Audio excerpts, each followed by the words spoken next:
Yes, once again, good evening, everyone. My name is Darius Nkwasiwe, your usual host, and I'm very delighted to host you once again this evening. Build on the sessions that we've had previously, today we are hosting yet another interesting guest speaker. Today's guest speaker is going to be sharing with us about investing in company shares and stocks, a topic that many of those that have been in our previous sessions have asked about. Many people would like to know. So I thought it very important to bring on board someone who has done this, someone who has trained others to do this, and someone who is passionate about this. So we can be sure that today's session is going to be interesting. We are going to learn, and by the end of this conversation, you will make a choice or you'll make a decision whether investing in shares is part of what you'd like to include in your investment portfolio. Like we all know, many companies all over the world issue IPOs, that is initial public offers, once in a while. And sometimes we are scared, or sometimes we are not sure about how to go about them.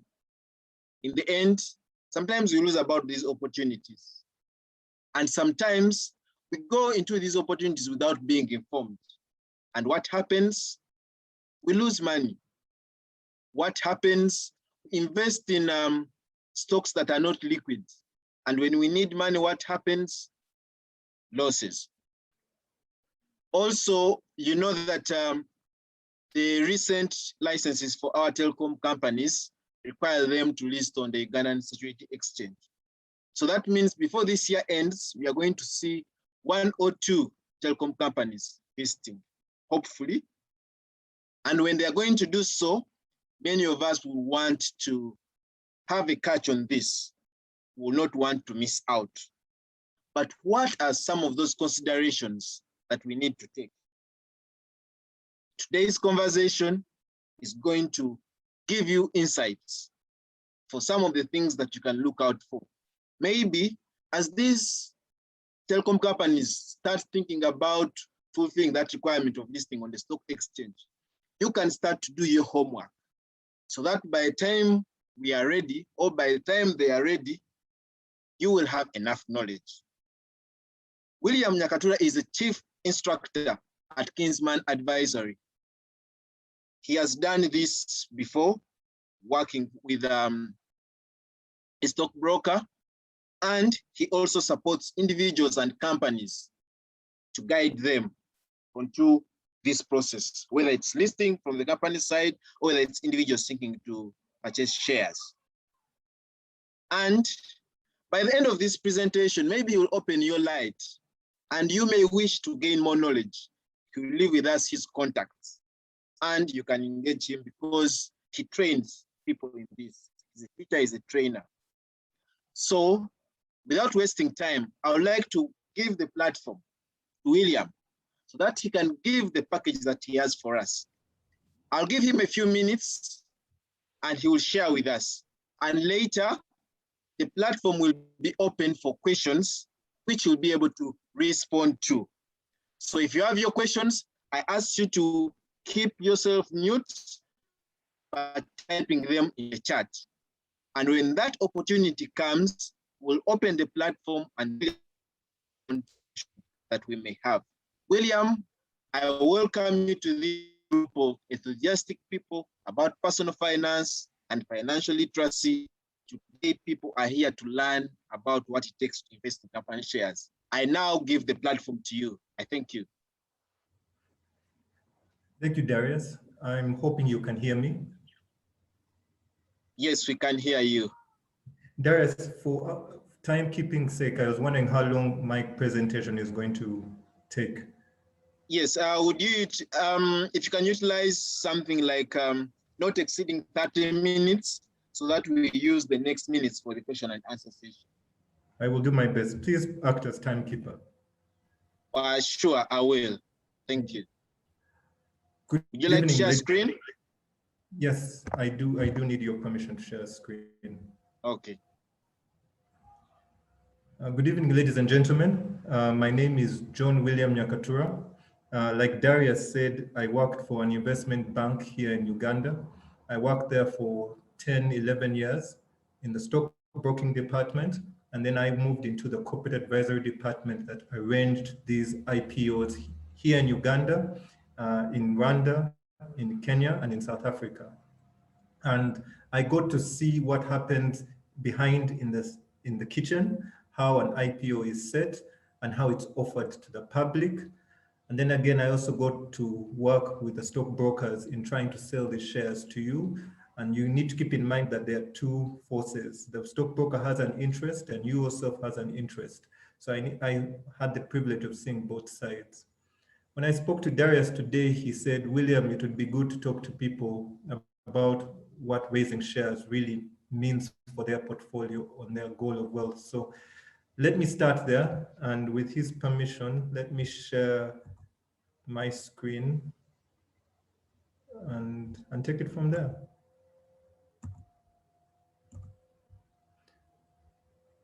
Can you all see, Darius, can you see my screen? Yes, William, we can see your screen. Okay.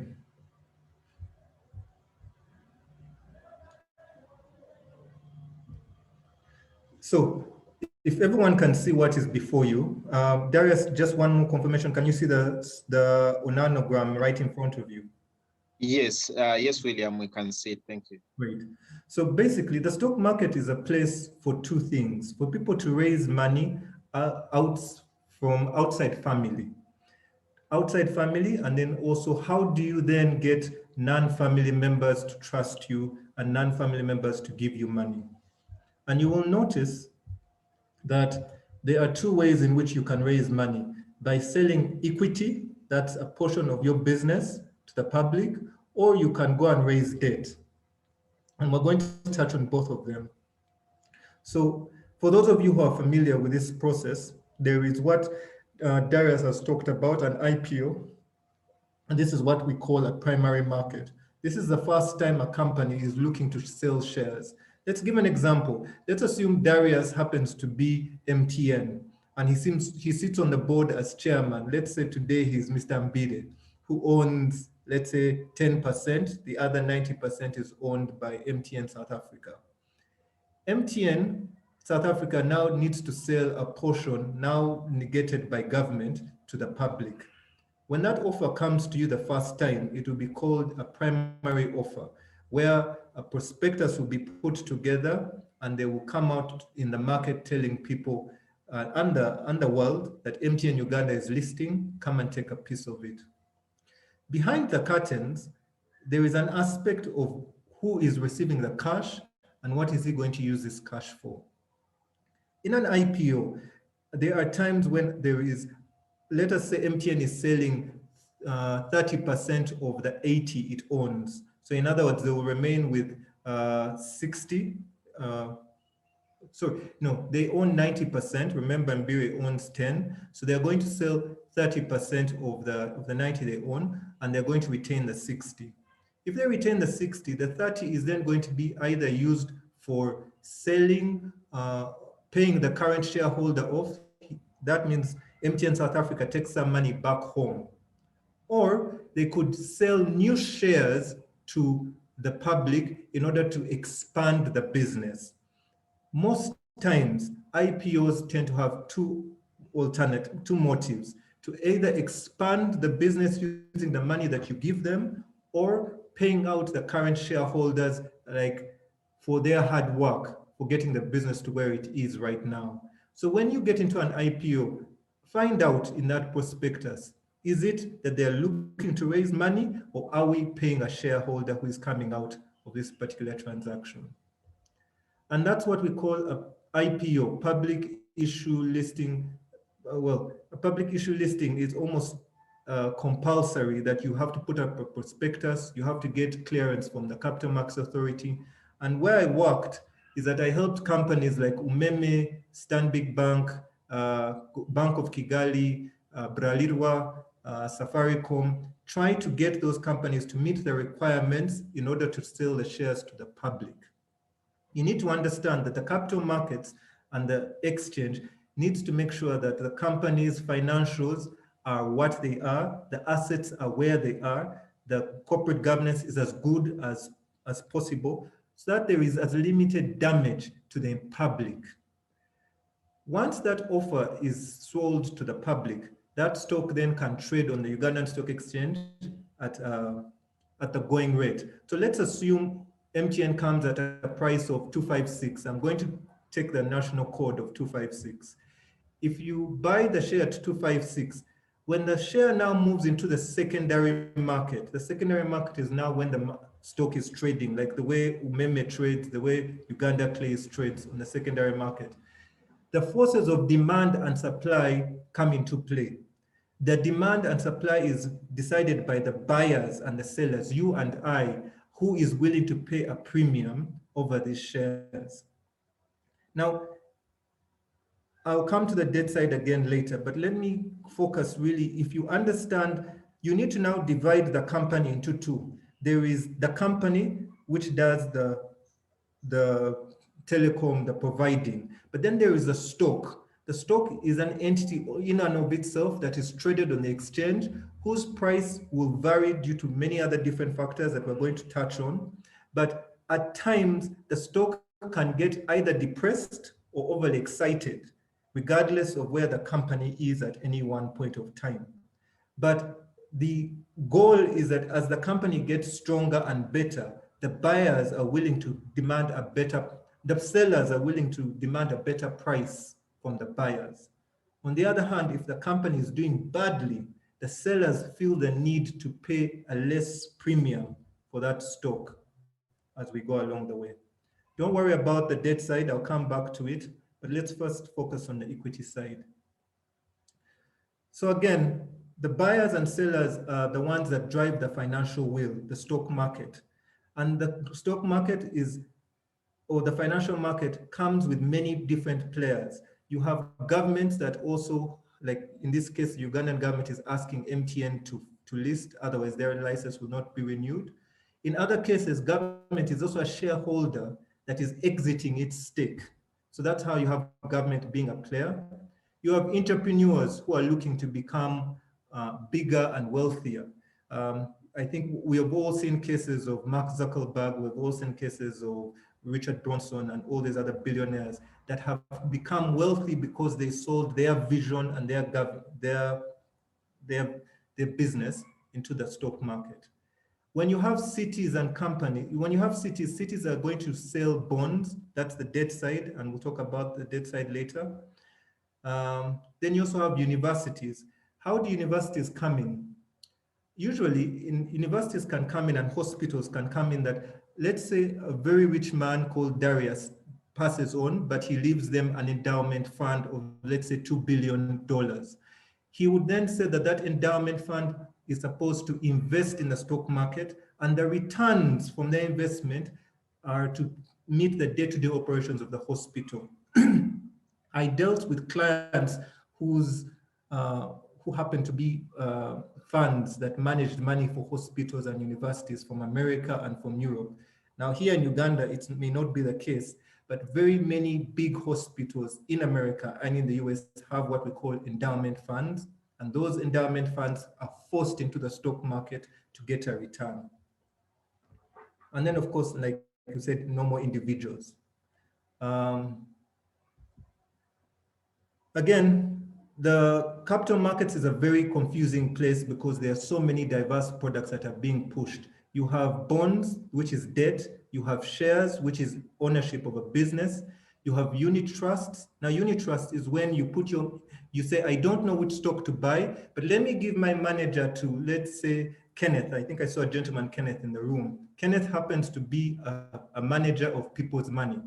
And since Kenneth's profession is a fund manager, he will know which ones to buy and which ones to sell, when to buy and when to sell. That you have a unit trust making those decisions for you. And at the end of the year, he gives you a return based on what the market has given. So that you go off to do your own things while he specializes in the return of your unit trust. Then, of course, you have an annuities is when you give money to pension fund, and the pension fund then also, of course, goes and invests in the stock market and every year pays you an annuity, guaranteeing you a certain return at the end of the year. And then, of course, if you want that return, they will, of course, tell you how much money you to bring in the basket in the early stages. And then, of course, fixed deposits. I know most of us are familiar with that. Forex, that is a little more upended for hedge funds. So it's a very mixed place. Where you have property, we also have what we call Reits, where companies, let me explain Reits for you. Let us imagine Tweed Plaza. The owner of Tweed Plaza realizes that he has 4 or 5 buildings in Kampala. He's not getting that much cash flow, but he believes that if he sells his buildings to the stock market through a REIT is an SPV, a special purpose vehicle, where he sells that entity to the public will then get the rent as dividends. But when he sells it, they will give him cash. And that is something that is very large and common in the West, very rare in Africa. I know it's done in South Africa and in Kenya, but not done here in Uganda at the moment. I am going to assume some people in the room are not so familiar with how shares operate. For those who do, please forgive me. Like I simply said, shares is a form of ownership. In this case, let's imagine Stanbic Bank SA owns 25% of Stanbic Bank Uganda. And then, of course, we have a gentleman, James Mukasa, who represents individuals like you and me, who own another 25. Then, of course, you will have companies. Companies would be any ordinary company who feel like we too also want to have a stake in this business. That's why we have SNL. Where you have the bigger NSSF, this is going to be key. And please remember this if you leave this room and you're going to participate in an IPO. The biggest mover of a stock in the stock market is always going to be the pension funds, because they will always have more money than anyone else. If at any one point, you, the individuals, James Mukasa, collect yourselves and say you're going to take Stanbic Bank from 26 shillings to 29, there's only so much money or so much demand you can push the stock upwards. But if NSSF is fighting with another pension fund, let's say NSSF Kenya, let's say Britam or Old Mutual, those two big elephants are the ones that can move the volume, move the needle, and push the stock ever higher. So if you find yourself in a room where you have very few NSSFs or big pension funds, be wary, because then that means the stock is going to be moved either very little by individuals just like you, and that's the problem, in that they cannot pay a premium. And that leads to an issue Darius was talking about, illiquidity. Illiquidity arises because there are not that many big elephants in the room fighting over the stock, taking it higher. And even if they were selling, liquidity is everything, because tomorrow if you want to exit, there has to be a willing party who will take out your position.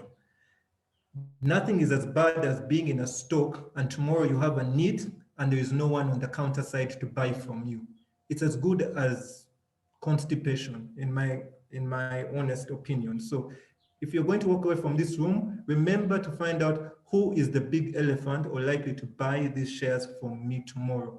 If you find out that there are very few big elephants, no matter how good the stock is, the needle is always moved by the big pension funds being in the room. How much did they get? How hungry are they? If they're not hungry, the stock will stay flat. Remember that, and we can talk about it later. Here, I wanted to give you a clean example of where the stocks have been. I know did I put, yeah, Cipla is there. So you can clearly see, like, Cipla was the last IPO in 2018. IPO price was 256, current price, 95 shillings. And we'll talk about why. Umeme IPO price was 245, currently 215. It's trading below IPO. Stanbic Bank IPO price was 70. It's trading at 26, but the reason why I put a star there is that the 26 is you'd have to multiply it times 5 times to get the current price to make it in relation to the 70. So Stanbic is not trading below its IPO price. Stanbic issued more shares. Whenever the price became very big, they issued more shares to the public to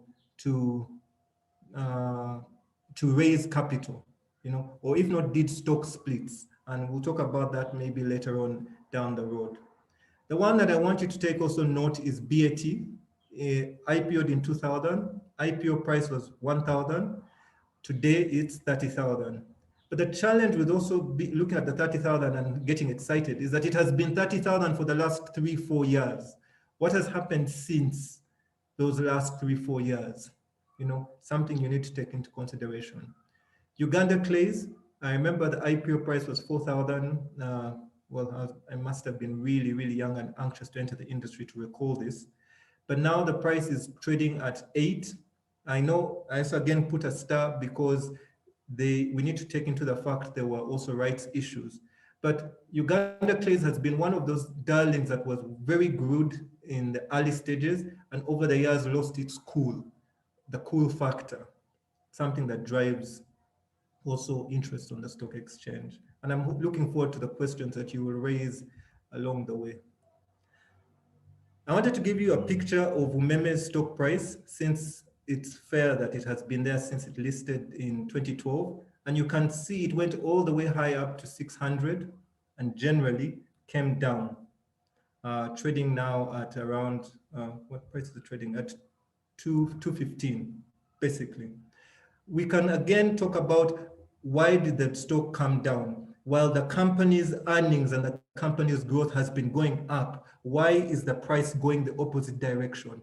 This is also normal, and that's why I decided to say split the stock and the company and find out why is the stock not reflecting the good performance of the company. And if you become in love with this company, you may find out that other people don't share that same enthusiasm like you.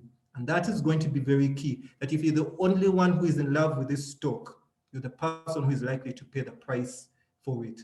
If on the other hand, there are bigger, richer, more excited people who see Umeme's company getting bigger, more profitable, it's in that excitement and in that futuristic gain that the stock chart starts to look upwards. Again, I also wanted to give you Stanbic Bank since it's split, its last bonus issue. And you can see it has been sideways, really basically not going up, not going down. And the key thing I want you guys to look at is time, because time is the biggest element that you have. And if you've gone nowhere over the same 10 years, there's another person who has bought Facebook or Microsoft, who in that same span has moved either from 30 shillings and is at 200 shillings. And you both are spending your money, but he has gotten value of his time. That is the one commodity all of us seemingly have and don't have enough of. So you need to find investments that value your time and make sure that after a very long period of time, either the capital gain has gone up or the dividend has risen. On that note, I just wanted to share with you places where you can buy stocks here in Uganda. I will share this presentation with Darius and I hope he is able to circulate it with everyone. My goal is also to get you to see not just stocks here in Uganda, but stocks also around the world. If you allow me one more time to share my screen with you, I want to share with you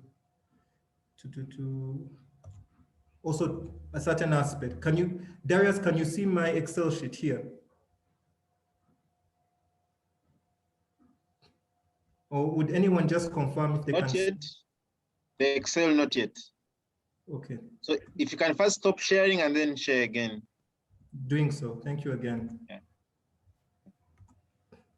Can you now see the sheet before you? Yes, we can see it. Thank you. Darius, allow me just a few minutes because the one I've put here is Microsoft. And I looked at their financials, I think yesterday or the day before yesterday. Reason is I own some Microsoft assets. But before I go to buy Microsoft assets, I take my time to look at the financials. And if any of you are accountants or any of you run any business, you will be familiar with an income statement and balance sheet.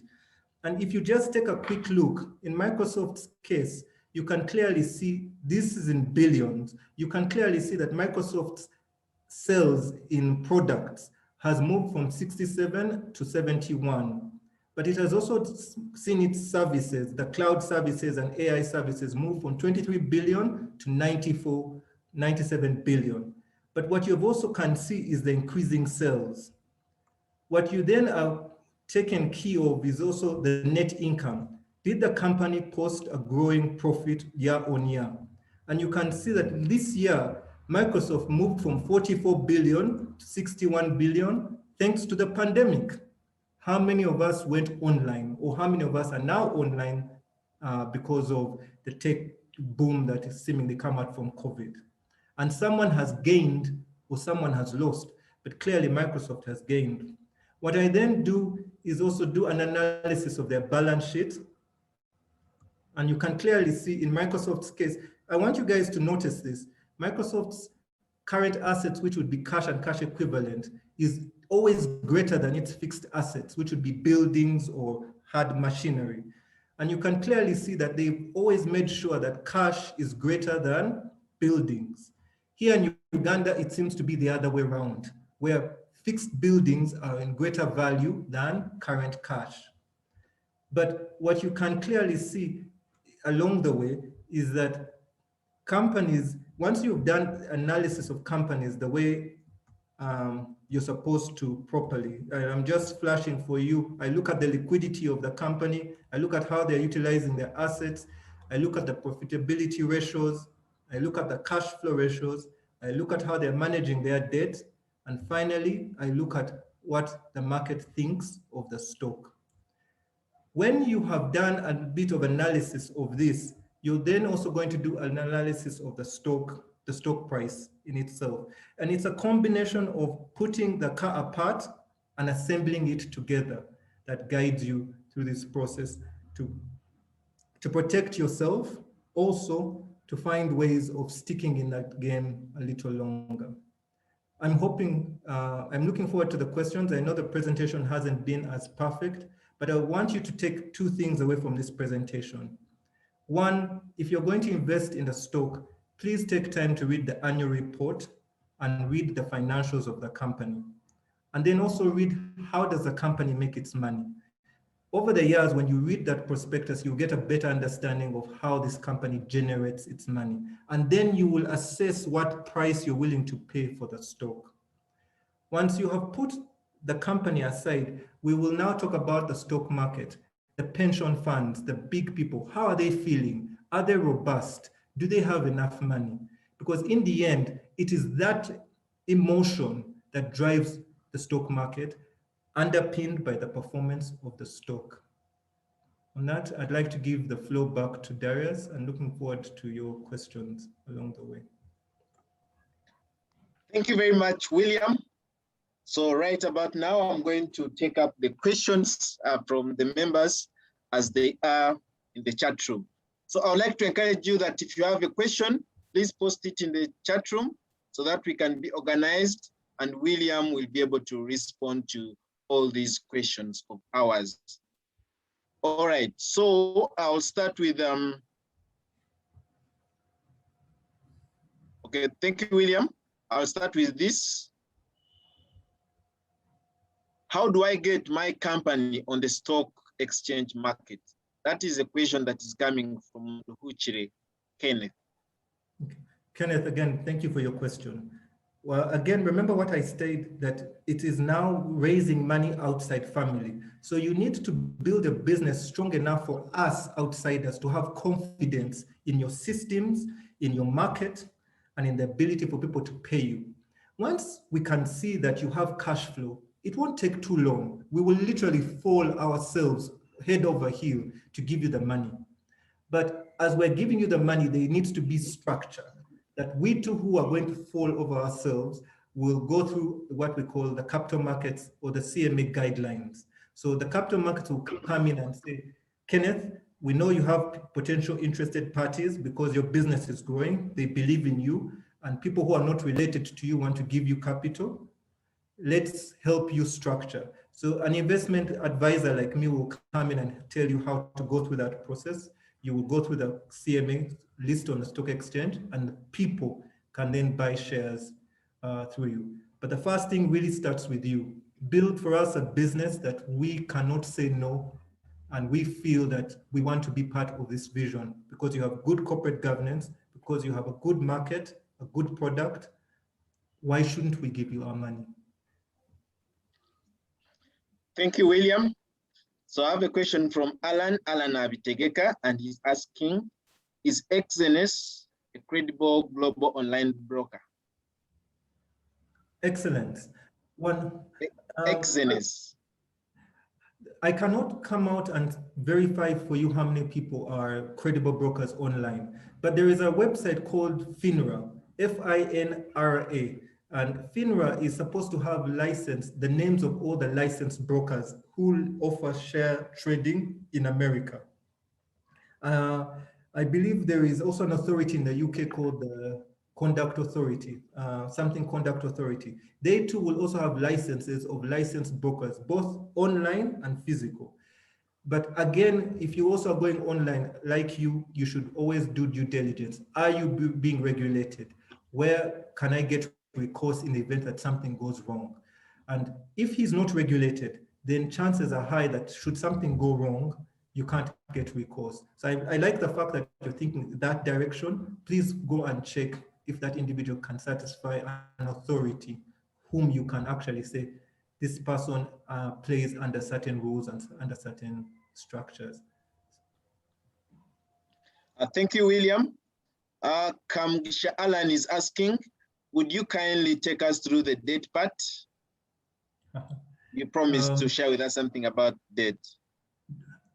Darius, do I have your permission to touch the debt part? Yes, please. Okay, so allow me to share the screen one more time and go back to the debt part. Capital markets presentation, share.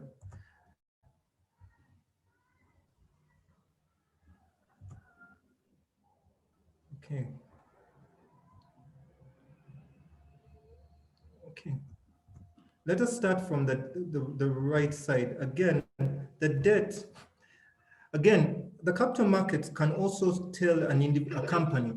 Let me give you real life examples. Kakira Sugar and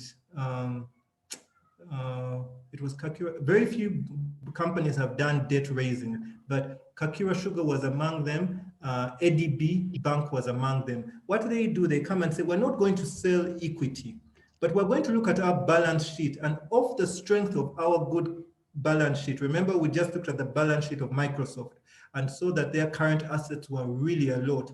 So Microsoft can also come and say, because we have such good credit cash, why should we use our own money? Let's go to the public and raise debt. And Microsoft does this actually, and then says, because we want to buy Slack, or we want to buy, let's say they want to buy Zoom. Zoom is being trading, Zoom is selling for $10 billion. Microsoft can say, why should we sell equity? Let's go to JP Morgan, sell our shares, bonds to the public, get the 10 billion, since we already have 145 billion cash per se. And what they then do, they will sell the debt through an investment firm. Let's say I would sit in that role as, let's say, JP Morgan. Individuals like the public will come and buy the debt, and the debt will have a coupon, or what we call a return that is agreed. Let's say for the 10 billion, we will pay you 6%.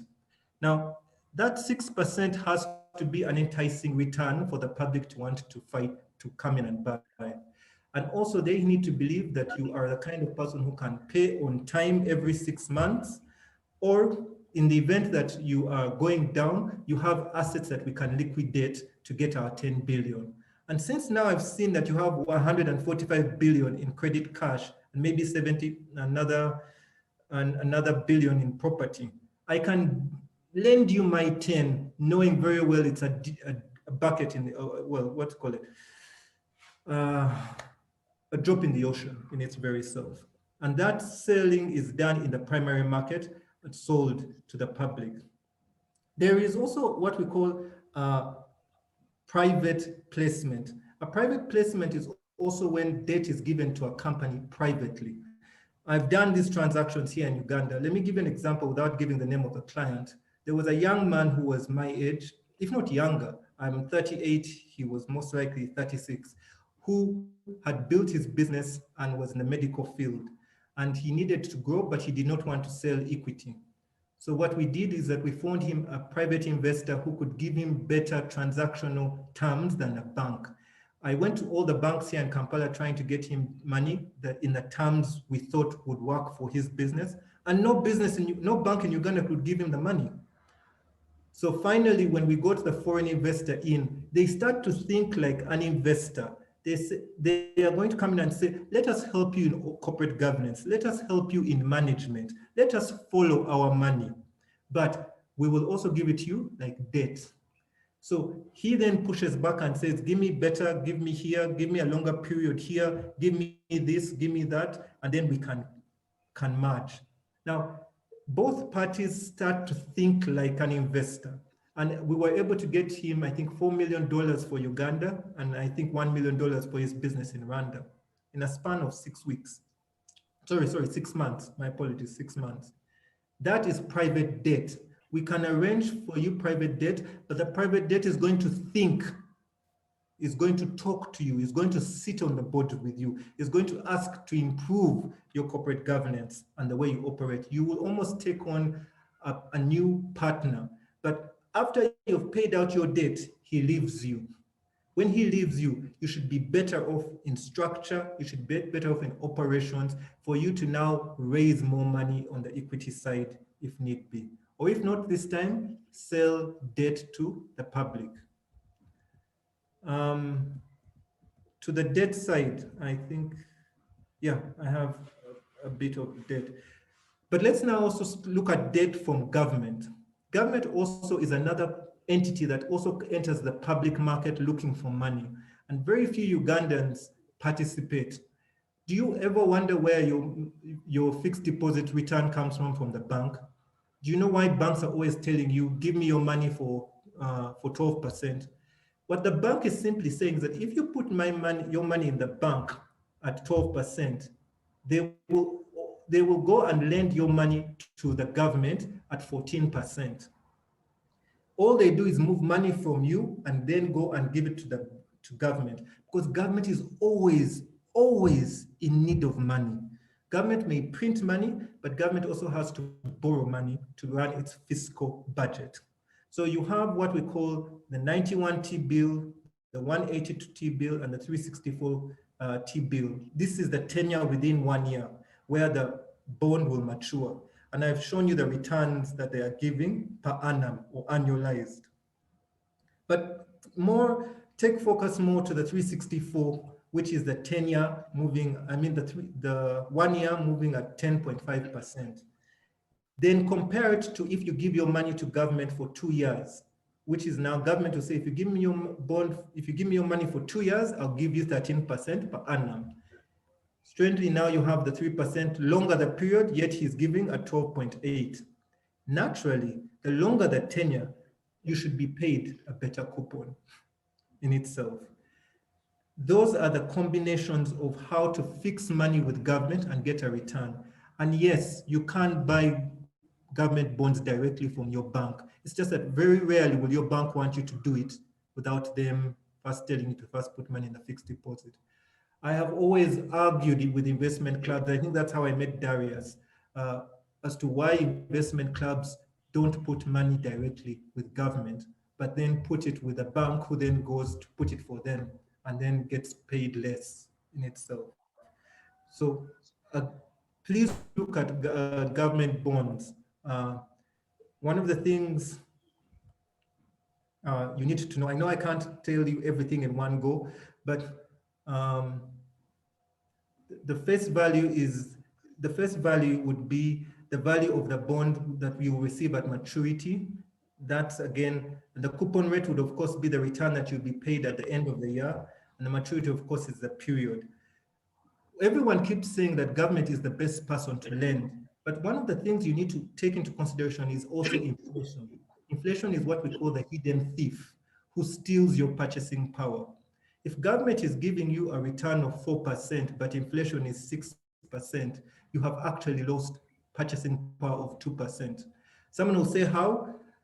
Just go to the supermarket these days. You can go to the supermarket with 10K, it's less likely you walk out with 6 items. There was a time when you could. So over time, if you fix your money for a longer period of time, you want to make sure that the coupon return is always higher than the inflation over that same period of time. So how do we know that? We look at the historical measure of inflation over that period of time. Second is interest rates. Interest rates move because of government. Government may have a policy in order to reduce inflation, or if not, try to stimulate the economy. So she may bring down the yields or the percentage she's meant to pay you, depending on how she wants to influence the economy. There used to be this tendency towards post-elections, when government has had so much money printed, that the central bank would increase the yield return or the coupon, and people who are wise would fix money. I have stories of friends who have sold their homes and put their money in government bonds and have gotten better returns than property rent. I didn't say selling of the property, but compared to the rent was most likely giving them 7%. Government was paying them 14% per annum. You need to know when to change the levers. This is not fixed. This is going to be on the wisdom of what is moving the interest rate and what is government thinking at that period of time. And then compare it to your own personal investment. The reason why I compare the bond to property is that a person may build a nice house, but take a long time getting a tenant. You, on the other hand, put money with government and gets paid 6 months. Of course, half the coupon in 6 months from the day you gave them that money. So think about which one works for you and in which time. Then liquidity. When you want to sell your government bond, how quick can you let it go to get cash? How quick can you sell your house to get cash in order to meet that need? So you need to be fluid in your decisions and in your moves along the way. Can you buy government bonds? Yes, the minimum that you need to have is 100,000 shillings. And then also, if you're looking to be competitive, 200 million from above. I encourage investment clubs to think of government bonds. I know I haven't touched it in great length here, but I'm hoping that down the road, the aspect of you participating in giving government, especially now after COVID, government is in need of cash. She is going to pay a premium. But even now, banks are so full of cash, they don't want to lend to you because people feel that there's a lot of risk in the market. Where the bank's going to put the money? With the government. So you made to think of putting money with the government along the way. Back to you, Darius. Thank you very much, William. So I'll pick on three questions in three batches, and you can respond to them like that. So I have this question from someone named Mama, and she's asking, how does one buy shares outside Uganda's capital markets? And then the other question is coming in from Rogers, and he's asking, how do I trust an international company to invest in? I have this offer from a company called Abacus Investments in New York. How do I know they are genuine? And then Paul is asking, what is the significance of the IPO? So William, you can respond to those, and then we'll come back to the others. Okay. Can I start from the bottom and work my way up? Thank you very much, Darius. To the question of what is the significance of an IPO? Again, I'm glad you brought that up because it's two-way. Two things, because there are going to be two forces that are going to meet. You have the company like MTN selling because government has pushed them to sell their stake to the Ugandans in order to renew their license. So the motive is to keep staying in business. On the other hand, you could find that there is also a desire to want to get money to go and expand. So the motive of the board and the company can be very different from you who is coming to buy the company. And you at times when you're being given this prospectus must measure if our interests are aligned. Case in point, if the company is getting money to take back home rather than invest, when I buy this company, was it the wisest thing to do at that point of time?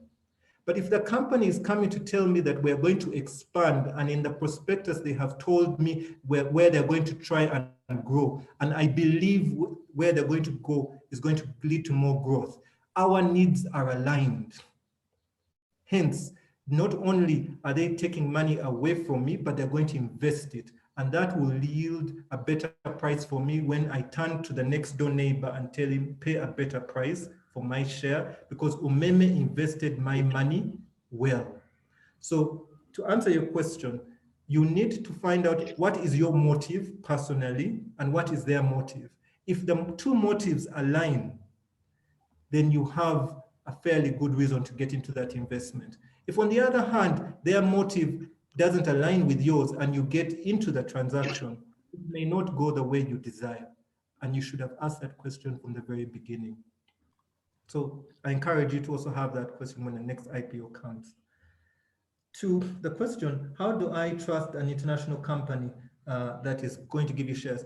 So I need to inquire if that company you're talking to is a private company or a publicly listed company. And it is very rare for companies to come out to sell shares to individuals. In fact, they don't do so outside the IPO. It is investment bankers or brokers who do that on your behalf. So I'm hoping the person who approached you is a licensed broker. If they are not a licensed broker and it's a private company, then the transaction needs to be measured quite differently from here. So I would encourage that if it's a public company, just check online and find out, is that company publicly listed? Where is it being listed? And the person who is offering it to you, where is he seated? Is he a registered entity to give me those shares or to transfer that ownership from me?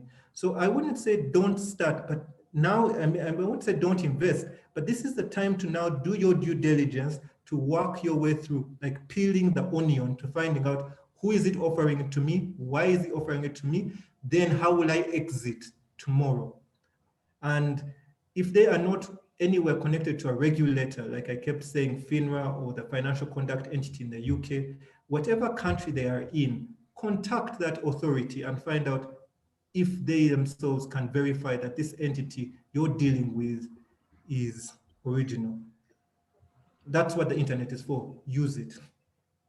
Second, how do you get to buy stocks outside Uganda? Again, it's the internet. If you are able to find a licensed broker who is also regulated and in that jurisdiction country, they are able to give you the ability to buy shares or stocks or bonds onto the platforms of the New York Stock Exchange, the London Stock Exchange, the NASDAQ, and elsewhere. But it really starts from who is the entity coming to me? Are you a licensed broker? And can I check the authority? If the person has issues with you doing due diligence on them, then I would suggest don't take that particular route. So the person should have the courage to leave you to do your due diligence on them. And there are many online companies that are coming into Africa, many that have been abroad that give shares, that allow people to buy shares. People no longer physically meet to trade. I used to trade and go to the stock exchange and present, shout. But these days it's done online, even here in Uganda. So you should have the faith to peel the onion, to find out who is the regulator, to find out who is the stockbroker, and then through that process, go through and buy those shares. It is a worthwhile journey. Please don't sit on not doing it.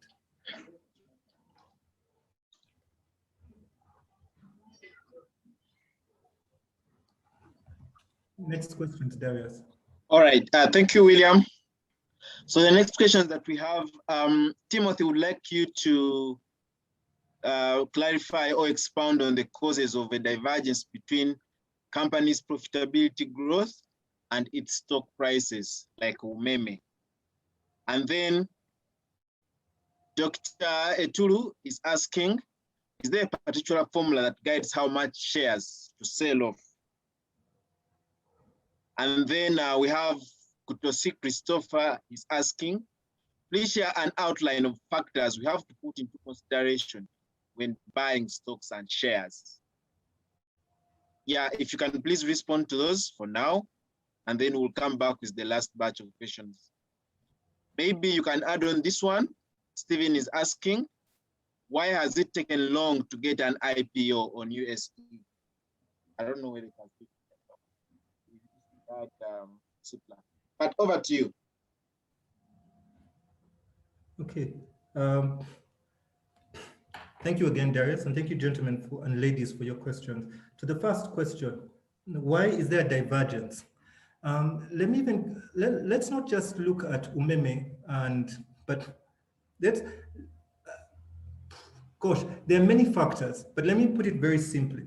Remember, if Darius actually is the MTN owner, and you and I are the buyers, you and I can become very excited about what Darius is doing.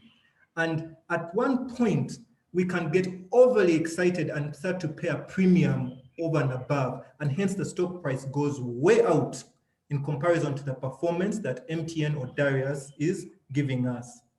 On the other hand, it can also take the opposite direction, where the company may be doing well, but you and I don't care.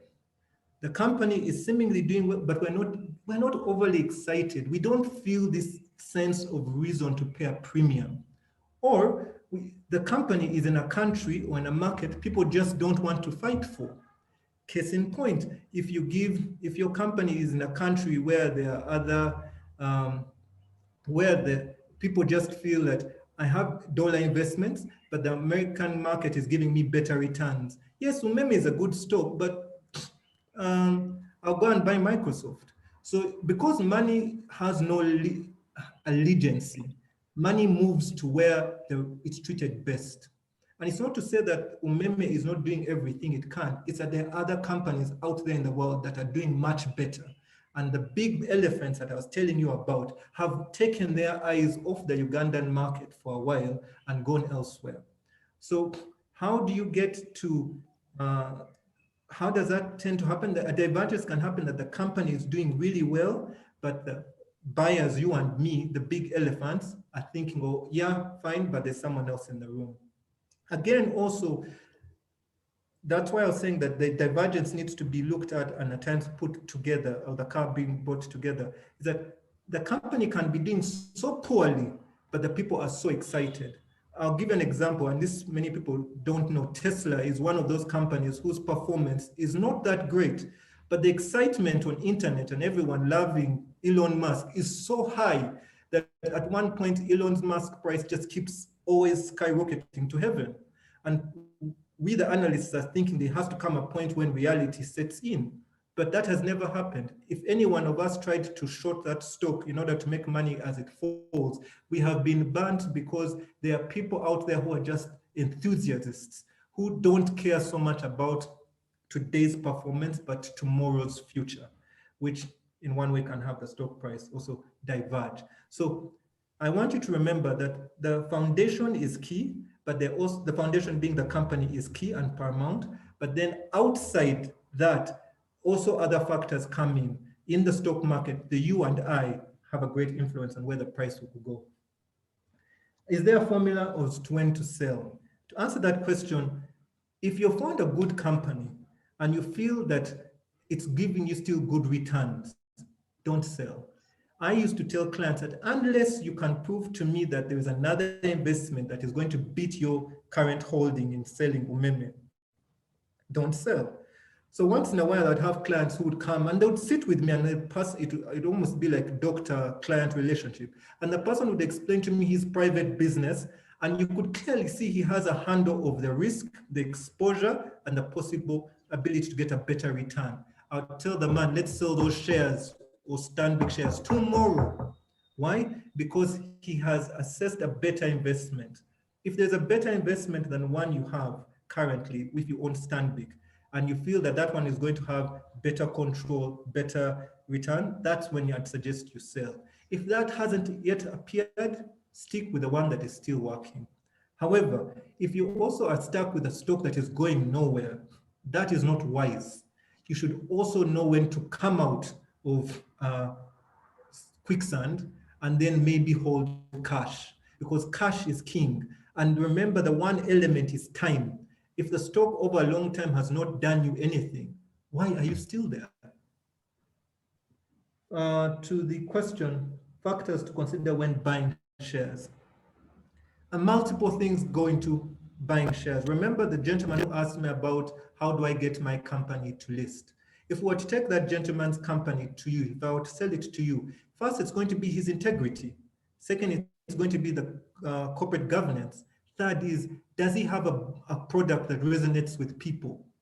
Fourth, are people paying cash, right? Second, fifth, how is his debt?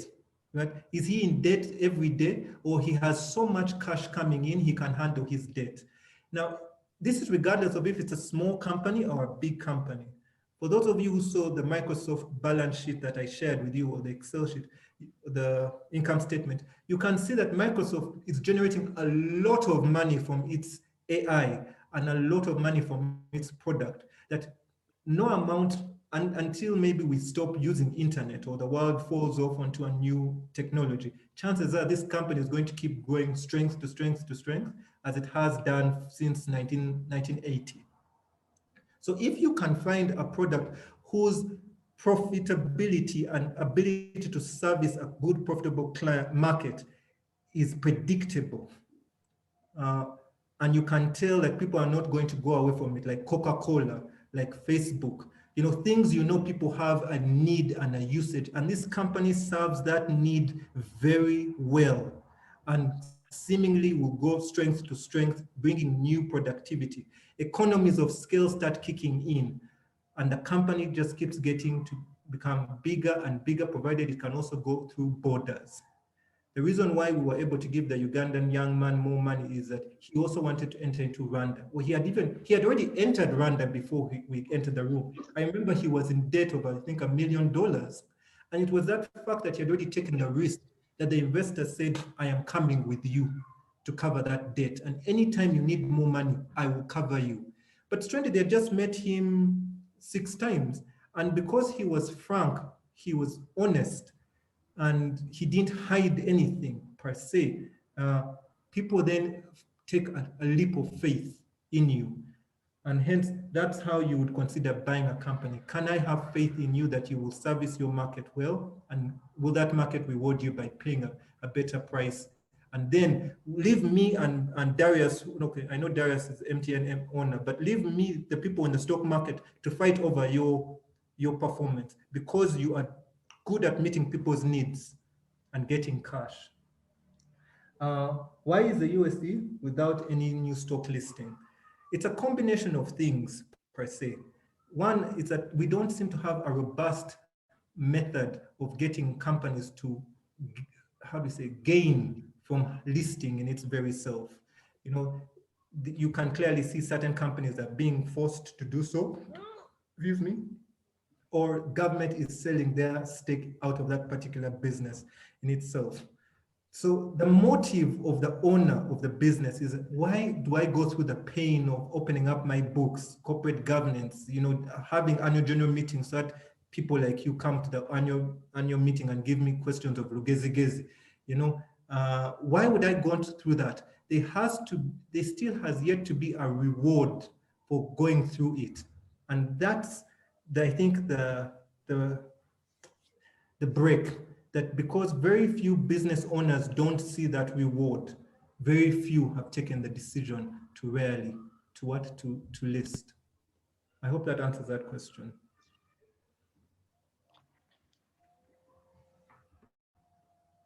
To you, Darius.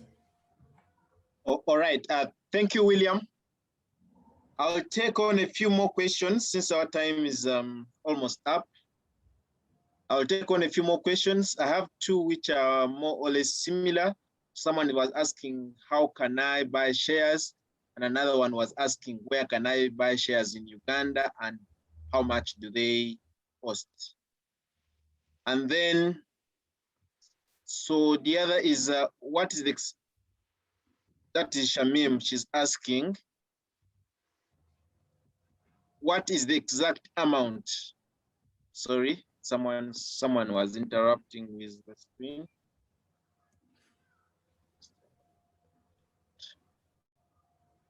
So Shamim was asking, what is exact minimum amount for one to invest in stocks? Because some say 10,000, while others say 50,000. I'll also take on a few questions. Someone named Technospark4 is asking, I bought 1,100 shares in Umeme, but the returns is a mere 12,000 Uganda shillings whenever they compute. What advice can you give me to realize good returns? And then Christopher is asking, based on your experience and observations, what are some of the most profitable companies on the USE for the past 5 years? And then I see. Company William is asking, when I buy equity, I become a part owner in the big company, right? What right do I have over company when I buy debt? Thank you, William. So those are the questions that I have at the moment. And that should be the last batch, unless I've missed out any question. Thank you, Darius. To the question of where can I buy my shares here in Uganda, I have listed for you the names of the companies that are registered. Again, I've always thought, start back with the Capital Markets Authority. If you pay a visit to the CMA on there or go to their website, they will then steer you to the licensed brokers. Bank of Baroda, Baroda Capital Markets, Quested Stocks, Diane Blair, Equity Stock Brokers, SBG Securities, which is part of Stanbic, and UAP Financial Services. That's where you will be able to buy shares here in Uganda. You can also buy shares in Kenya and Rwanda through Diane Blair. If you're looking to buy shares abroad, again, you can see known and well-trusted brands like Charles Schwab, eTrader, Fidelity, Merrill Edge, and Ameritrade. Again, if you want to confirm if these people are regulated, you go to FINRA. FINRA is almost the equivalent of CMA, Capital Markets Authority. I think that's the best way to start your checking process, or if not, also, to buy shares. Then, what is the minimum to buy shares? Let's go back to the gentleman who called, who said he wanted to list his business. Let's assume he is in a business of selling, he has found the vaccine, and for some reason, the vaccine of COVID, and for some reason, we think that the OAU is going to actually come together to buy his business or to buy the product from him. Would you invest a minimum of 10,000 shillings in his business, even if he told you the share is 1,000 shillings? You really need to think about it, that the 15,000 that you put or the 20,000, what does it really mean in the terms of investment? Because even if the stock were to move by 100%, your 15,000 at best will become 30,000. Even if it triples, it will at best come 45,000 in itself. So the nominal value that you invest needs to be your best foot forward. In my estimation, I will not tell you what minimum you should put, but you should spend more time and say, does this guy actually have a product that will scale? Does he have a product people will pay cash for? And if you are totally convinced that this person seemingly has something that works and can clearly be seen in the past to having worked, I would then say, put your both feet in the pool and buy something worth sensible. It ties back to the question of, I bought, a gentleman said, I bought 1,000 shares of Umeme and got, I think, a dividend yield or a dividend return of 12,000 shillings. How do I get a better return? Now, if you actually look at it, the 12,000 shillings is not a bad figure, but it's also in relation to the volume that you own. And that's why I kept telling you, it's the pension funds, the big fund guys who will feel the weight of the dividend because they buy in big bulk. So if you feel that two elephants are fighting, rather than, what I'd suggest is to find out how do I find out if there are other bigger elephants yet to come to the game. If you find out that, I'll give you a case in point. Let me give a real example outside Uganda. Microsoft, again, the example that I've given. The number of big global pension funds and even governments that buy Microsoft's stock is that they believe in the ability for him to collect the cash, and they also believe in his ability to improve in the product. Now, if I can see those big elephants fighting over themselves, why also shouldn't I put myself in that game and also buy something that is sensible? Because the big elephants will make the price rise, and I'll leave Microsoft to increase the product value, to increase the returns globally. So to your question, Umeme is great, but has Umeme expanded outside Uganda? Has Umeme also given you new product lines? Has Umeme increased the number of ways it can generate revenue so that the new elephants enter the race and fall over themselves? If after a while the elephants are not satisfied, you too will not see your stock rise. Again, don't get too carried away by individual retail investors. Be more concerned with our pension funds, our hedge funds fighting over themselves for this stock. And you will find that you will be pushed at times outside Uganda and pushed to the global stage where it's the Olympics. And if you're going to the Olympics, pick the best. Most profitable companies on the USE. Again, most profitable companies in the USE is your ability to go and get the annual report, get the financials, and put them in the Excel sheet that I had shared with you. Then you will realize of the companies here, which one is the most profitable. But to answer your question, I believe it's going to be Umeme in this case, followed by Stanbic Bank in this case. And then, of course, I think DFCU Bank, and the list then just comes one after the other. But remember, time is the one aspect all of us have in least amounts. If you go and buy Uganda clays, and someone goes and buy, and your neighbor next door from having listened to this goes and buys Facebook, after 10 years, who gains more? The one who trades in the Ugandan market or the one who trades in the American or the global stock market? After time, it will show in the price appreciation, and it will also show in the dividend over a period of time. Remember that thief that I keep telling you about, the quiet thief called inflation. After a period of time, in 10 years, maybe inflation in Uganda has also eaten away your return. And when you sell, you won't have actually gained as much. And inflation can come to many different causes. Either government has printed a lot of money, and that's not something you can control. So things that you need to consider as to what is the most profitable company. And because you're living in the information age, please don't be limited to just thinking Uganda. The question is, how do I reduce my exposure by asking the right questions, finding who is the regulator if I get into need of recourse, and how do I put my step forward after I've done my due diligence? And which white elephants are fighting for this stock? If they are there, that's where I want to be. I want to be where the action is. What rights do I have when you buy debt? Great. I'm glad the debt, when you bring debt and buy debt, when a company buys debt in a business, they make a claim onto the cash flows of the business, where they would actually have control over how cash is going to be spent in that bank account.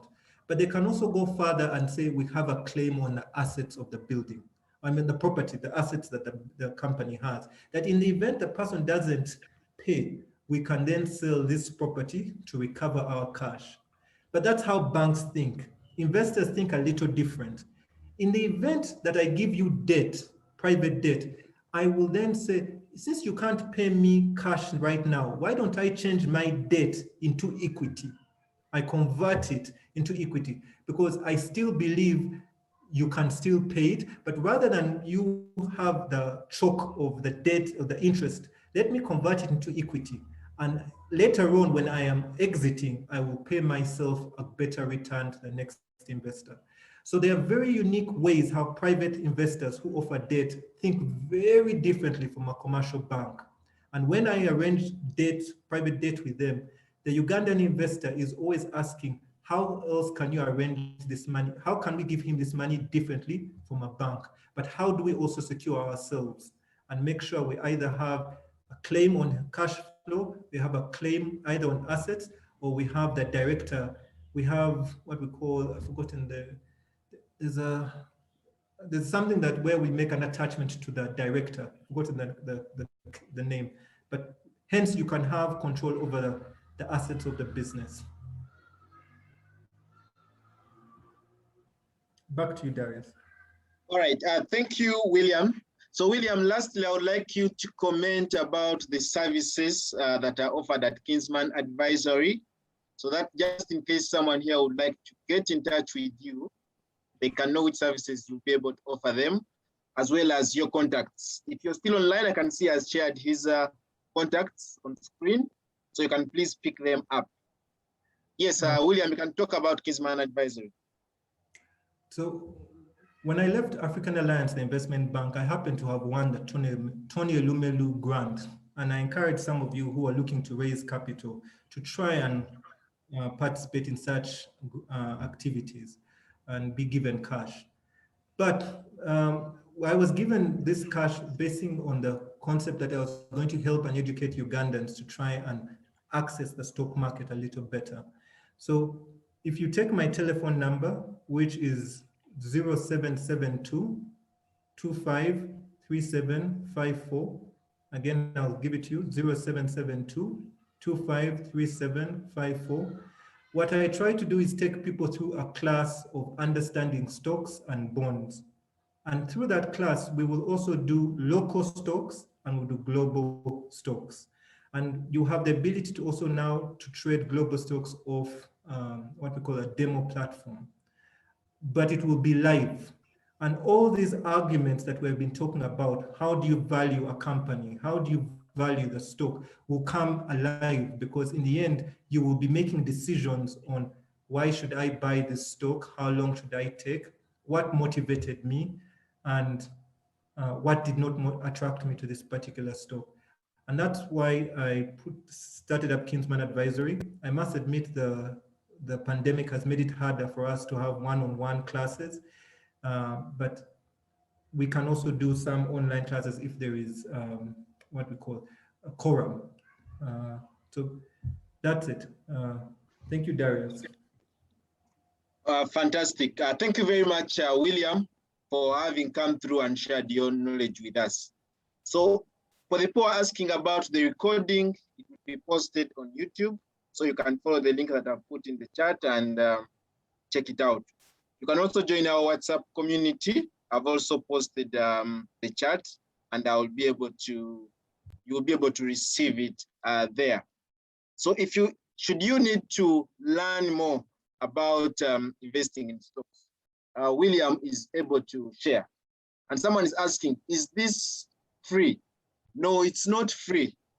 You would have to pay for this knowledge if you'd like to learn a little bit more. You can always get. Yes, please. Let me be plain. The classes are $300 for a span of five weeks. You come to class and you have classes for 3 days in a week. One day is we will watch a movie or two, to try and drive the point home. We will then also give you the videos, some of the classes. It's a DIY, do-it-yourself kind of model, where we will give you the videos and you also are supposed to watch and implement, but it's $300. Yes, thank you, William. Yeah, that's it. So someone is asking that the website is not working. Oh yes, Darius, yes, the site is down. I will have it up and running. Thank you for that observation, sir. All right, thank you, William.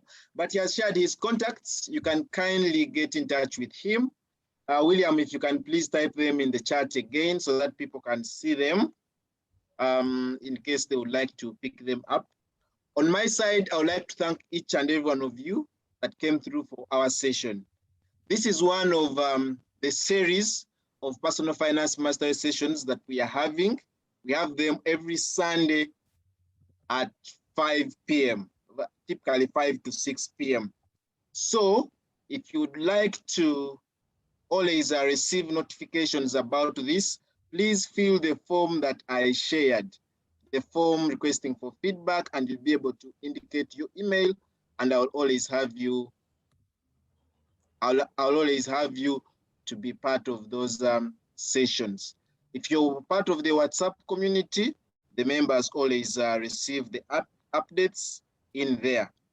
And if all you want is to see the recordings of the previous sessions, visit YouTube and subscribe. The link has been posted also in the chat room, and you'll always receive them. So William, thank you very much for sparing your time. And we do hope that we shall be able to engage more. The people in our community are very passionate about learning about personal finance and investment in general. And I'm very enthusiastic that once in a while they will reach out to you. So once again, thank you for those that have been around. My name is Darius Nkwasiwe, a financial literacy trainer.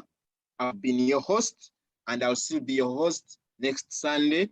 So we'll be always delighted to have you around. Thank you. Have a great evening and a great week ahead.